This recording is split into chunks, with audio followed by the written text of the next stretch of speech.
Saudos, como están? Un día máis, a Operación Pokémon marca a actualidade de Compostela, pero a novidade é que desta vez a xuíza Pilar de Lara non apunta o Goberno, senón o PSOE.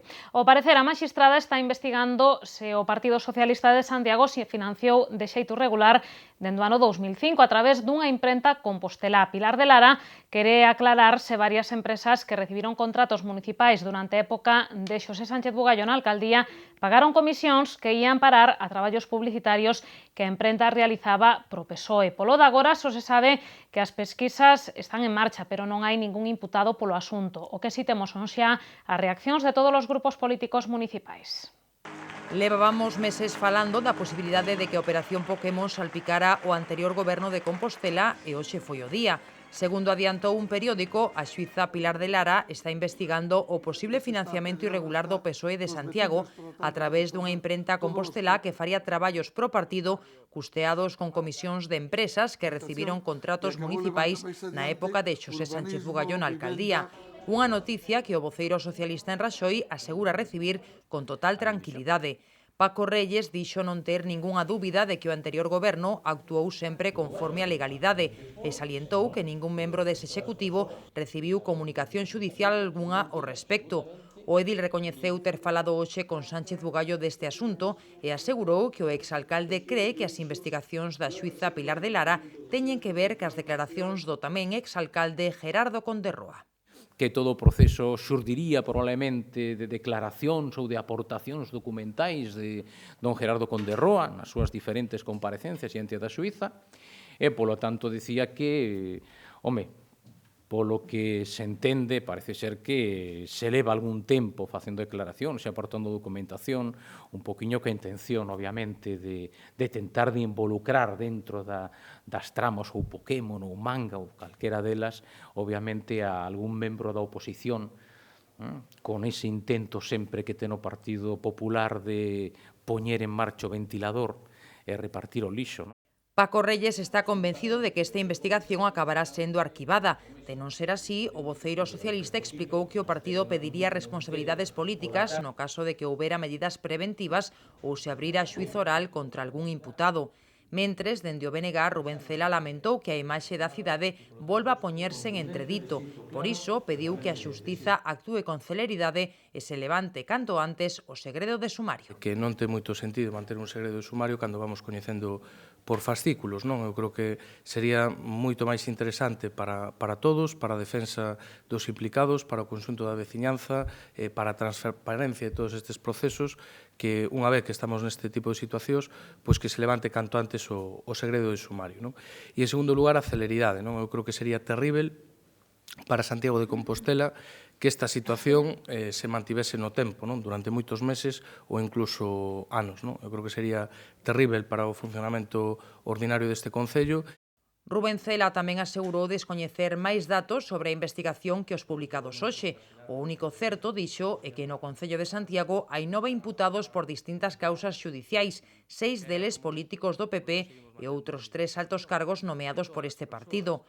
Por último, da nova ramificación da Operación Pokémon falou hoxe o alcalde compostelán. Ángel Currás quixo ser moi prudente e lembrou o dereito á presunción de inocencia. Non teño constancia en absoluto, pero repito que a información que eu teño débese exclusivamente o que hoxe aparece nun medio de comunicación e, por tanto, habrá que esperar. O que, desde logo, sempre manifestei é a máxima colaboración coa xusticia desde o Concello de Santiago en calquer ámbito. E baixo sempre a premisa da presunción de inocencia de todos. Currás tamén dixo descoñecer se o goberno do PP recibiu unha petición por parte da imprenta investigada pola xuíza Pilar de Lara para que as empresas que supostamente lle pagaban comisións ao goberno de Sánchez Bugallo abonaran as súas débedas. En todo caso, dixo, a él non se dirixiron en ningún momento. Lle podo asegurar que comigo non foi, non sei se tuvo lugar con anterioridade, pero en calquer caso aí non aparece ningunha persoa referida e, por tanto, eu o descoñezo.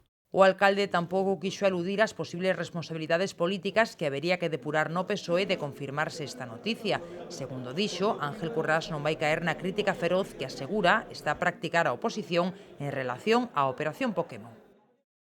E mentres no plano político non se falaba doutra cousa que da operación Pokémon, o Pazo de Raxoi acollía unha nova mobilización dos traballadores municipais. Foi un paro de 2 horas convocado polos sindicatos para denunciar os recortes en materia de persoal. Segundo os convocantes, o 90% dos funcionarios sumáronse á protesta. No mesmo día no que se aprobaron definitivamente os orzamentos, os sindicatos convocaron un paro de 2 horas para protestar contra o goberno municipal e os recortes que ven de sufrir o persoal do Concello por mor do plan de axuste. As centrais aseguran que tras presentar alegacións e pedir unha reunión co alcalde, non recibiron resposta algunha por parte do Executivo local. Os sindicatos amósanse convencidos de que o equipo de Ángel Curras actúa de mala fe, xa que a pesar de comprometerse a modificar o plan, as contas recollen os recortes previstos. Por desbordamento da situación que está vivindo este Concello e que estamos vivindo nós, como consecuencia, isto leva a que o tema de persoal de 600 e pico de traballadores para este grupo municipal sea unha menudencia. E non están a outras cousas, e miran para outro lado, posiblemente preocupados polo que está a suceder ou a ver se pasa este calvario rapidamente 2 anos, porque o seu futuro político, desde logo, non é moi claro, é máis ben oscuro.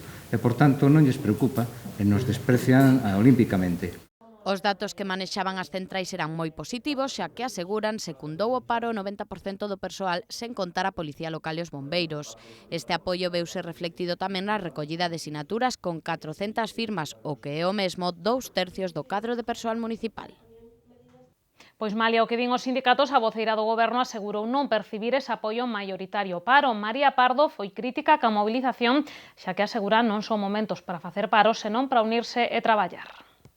Yo creo que no son momentos de hacer paros, creo que es momento de trabajar todos y remar todos en el mismo sentido. El TEN está en marcha, tanto en España como en el Concello de la Recuperación, creo que hemos tocado fondo y que hay un TEN en marcha y deberíamos de subir, nosotros estamos subidos ya, deberían de subirse todos para remar a sacar a España adelante y sacar Santiago adelante. Con lo cual valoro negativamente el paro convocado. En cuanto a la voluntad del Concello, sí hay voluntad de cambiar el plan de ajuste. E máis alá de paros e investigacións xudiciais, a vida ordinaria do Concello continúa. Como cada xoves celebrouse xunta de Goberno na que se adxudicaron varias obras no rural financiadas pola Deputación da Coruña. Na sesión tamén se lle deu luz verde á lista de admitidos das escolas infantís de Conxo e de Fontiñas. 230 nenos están en lista da garda. A Xunta de Goberno adxudicou hoxe o primeiro paquete de actuacións do DTC, un plan da Deputación da Coruña do que Santiago recibirá 1 millón de euros. Desa cifra, 600.000 euros irán destinados ao rural. Hoxe, o Executivo adxudicou 5 obras. Se adjudica el acondicionamiento del vial San Marcos, de mejora y acondicionamiento del vial de San Marcos, de mejora y acondicionamiento del vial Reborido a Meisenda, hasta el límite del Concello, de mejora y acondicionamiento del vial Marzo de Abaixo a Quintáns, fase 1, mejora y acondicionamiento del vial a Sion ya de arriba en el cruce con la 550, y la mejora y acondicionamiento de las gavias en 100 kilómetros de estradas de la parroquia de Medio Rural. Todo isto nunha xunta de goberno na que se aprobou a convocatoria para a concesión de bolsas de comedor de cara ao curso que ven, cun orzamento de 70.000 euros. Aínda no ámbito da educación tamén se lle deu luz verde á lista de admitidos nas escolas infantís municipais de Conxo e Fontiñas. Unha vez cubertas todas as prazas, a lista de agarda queda nun total de 320 nenos entre as dúas garderías. Ademais, na sesión abriuse o concurso para contratar asistencia xurídica do Concello. Por último, deuse conta da modificación orzamentaria necesaria para facerlle fronte aos gastos derivados do roubo de cable por un importe de 55.000 euros. E todo isto no mesmo día no que o BNG daba a coñecer a campaña que porá en marcha en contra da suba do IBI. A iniciativa que se levará a cabo ata ben entrado o verán pretende responder ao que os nacionalistas entenden como un clamor popular. A campaña iniciarase o sábado na Praza de Abastos recollendo sinaturas e cunha pegada de cartaces. Con esta iniciativa o BNG quere incidir nas súas propostas, como ampliar as bonificacións ou cobrar unha taxa ás vivendas baleiras. O obxectivo do bloque é dar voz ás queixas dos cidadáns, xa que logo veñen de pagar 2 veces este imposto nun prazo de 6 meses. Ademais, os nacionalistas son moi críticos co feito de que o último cobro do IBI coincidirá co pago de outros impostos como de vehículos. Vai 6 meses que a cidadanía de Compostela ven de pagar o imposto do IBI, o sea, adiántano en data e fano coincidir con outros períodos impositivos, é dicir,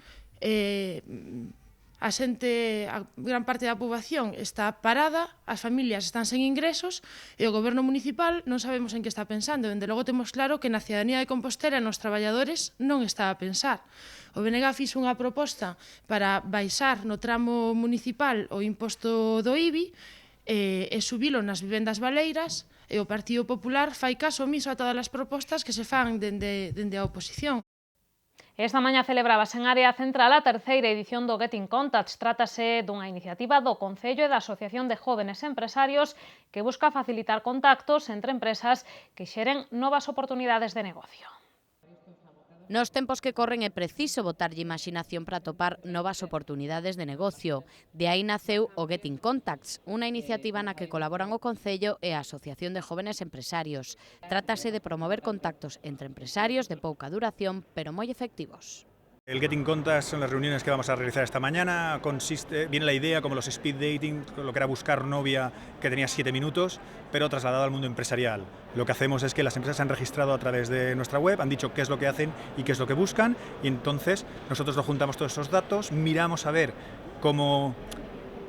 cuáles son sus intereses, qué es lo que buscan, realizamos unas agendas y con esas agendas ellos tienen una serie de reuniones. Van a tener entre 10 y 12 reuniones esta mañana.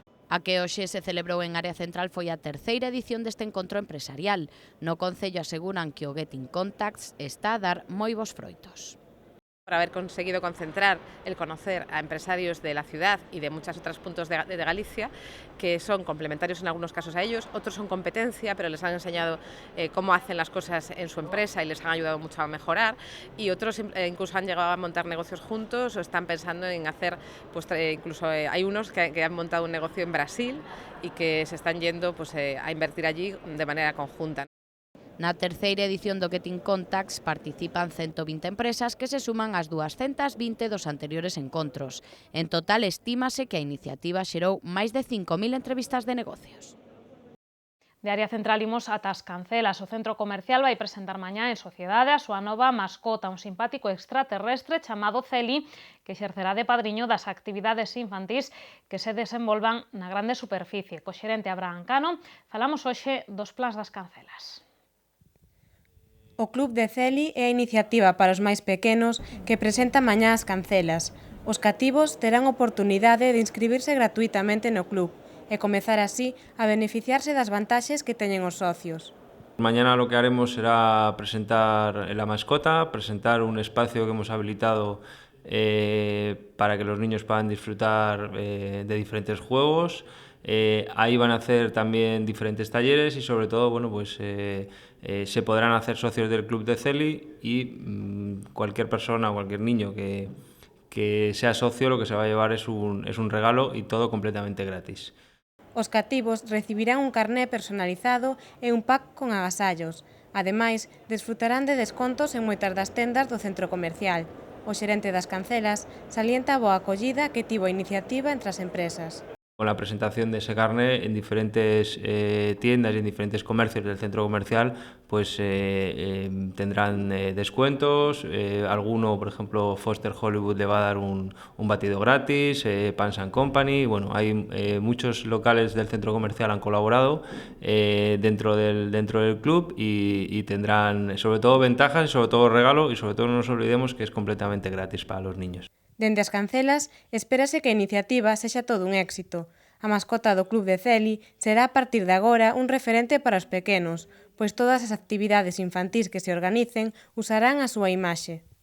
Máis cousas, a catedrática Raquel Castillejo presentou hoxe o libro Violencia de Género e Justicia, unha obra que é o resultado das investigacións que ela mesmo iniciara no ano 2006. O volume recolle importantes datos estatísticos e tamén médicos.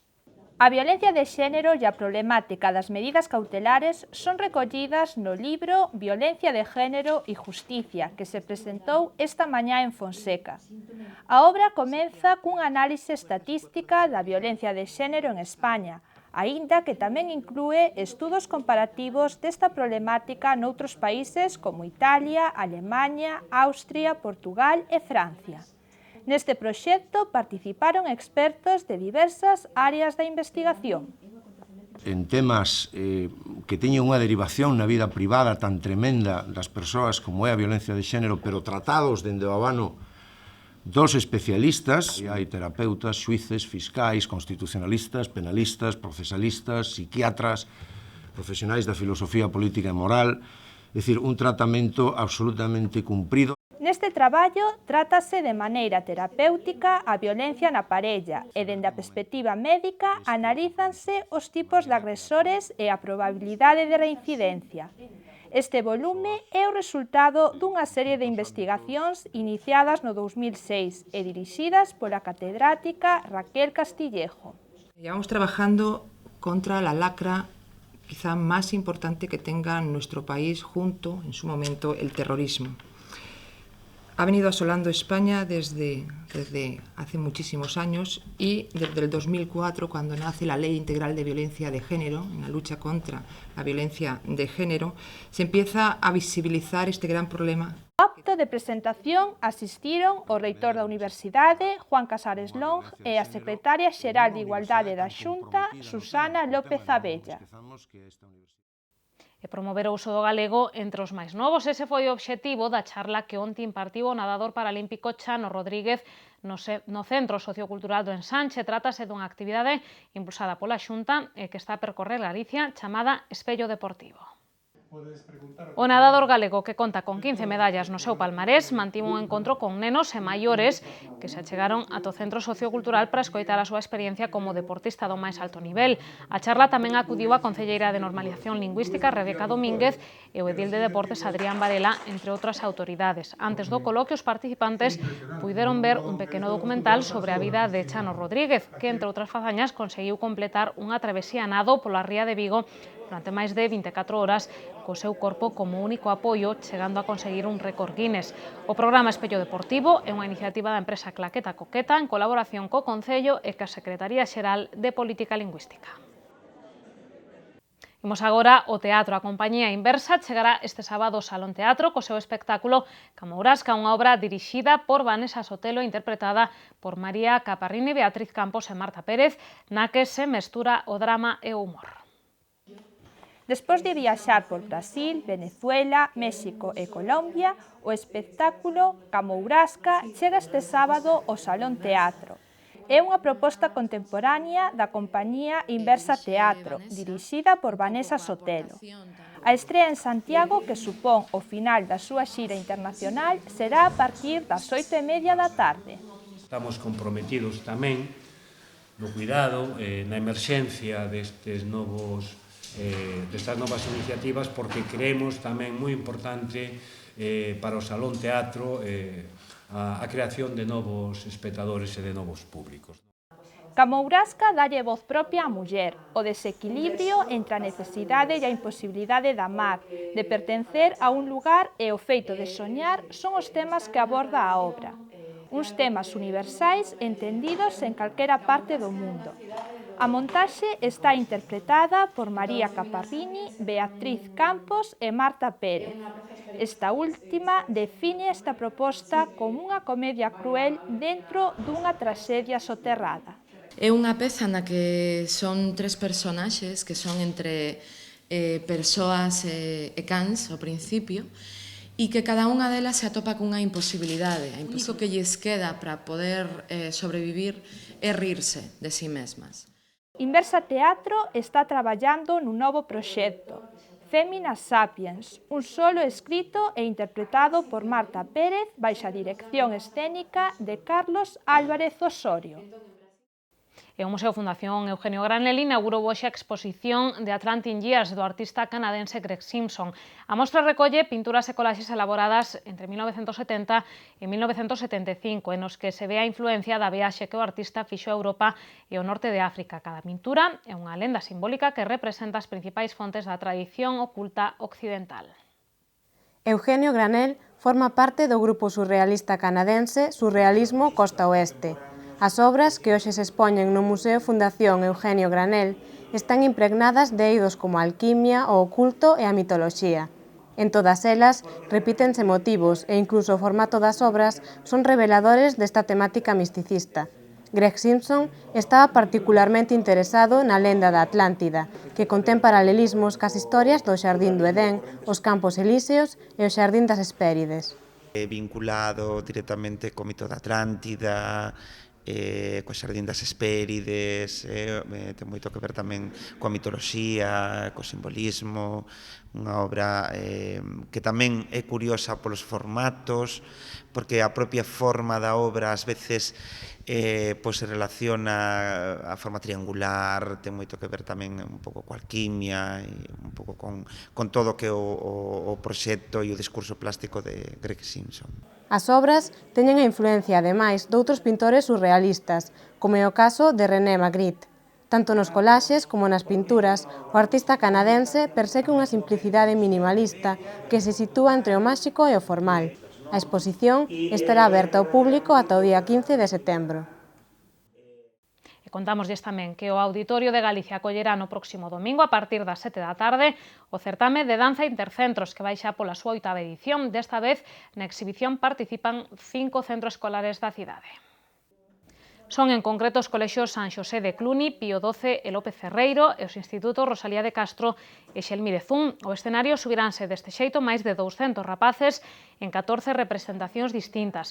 Nelas amosarán o traballo que veñen facendo ao longo de todo o curso, nunha actividade extraescolar, a danza, que cada vez gaña máis adeptos. O certame de teatro intercentros naceu co obxectivo de divulgar esta disciplina entre a cidadanía, pero tamén é unha boa maneira de que os rapaces se sintan bailaríns profesionais por un día.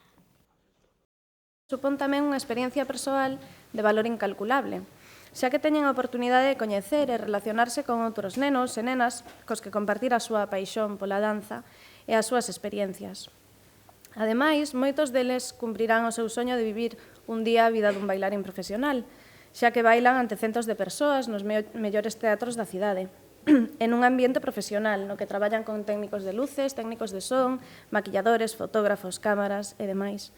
A experiencia escénica para eles é, sen dúbida, moi completa. Pois aí xa chegamos varias propostas para o seu tempo de lecer, pero ainda temos que contarlles algunhas máis. Resumímosllas na nosa axenda cultural.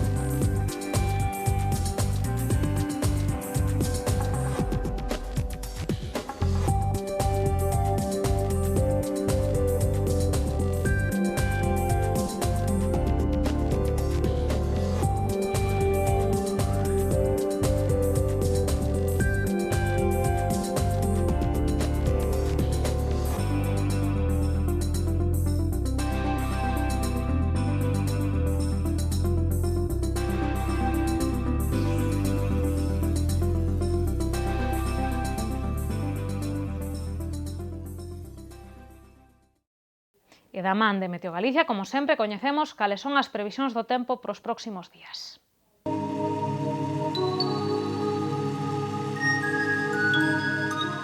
Pedras de Santiago ofrécelle a información do tempo.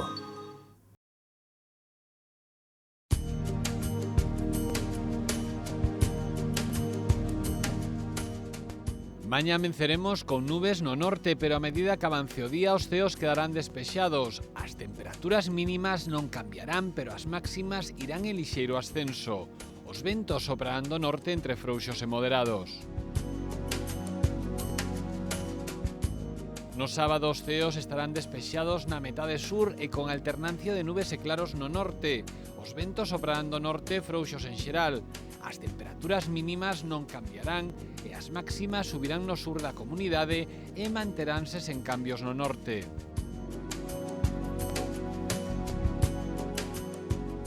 Para o domingo agárdanse ceos pouco anubrados ou despexados e ventos do nordés, frouxos nas primeiras horas e máis fortes a medida que avance o día.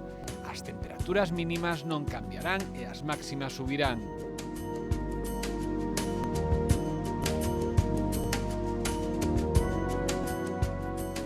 Mañá en Santiago teremos ceos con intervalos anubrados pola mañá e totalmente despexados pola tarde.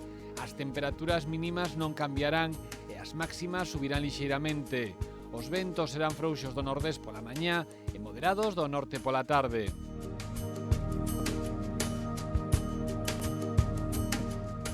Para o sábado agárdanse ceos con intervalos de nubes e claros e temperaturas en lixeiro ascenso. Os ventos serán frouxos do nordés pola mañá e moderados do norte pola tarde.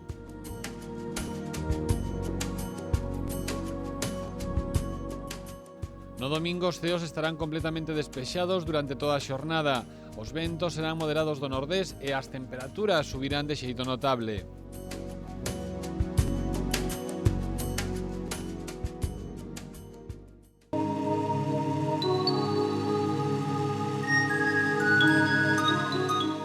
Pedras de Santiago ofreceulle a información do tempo.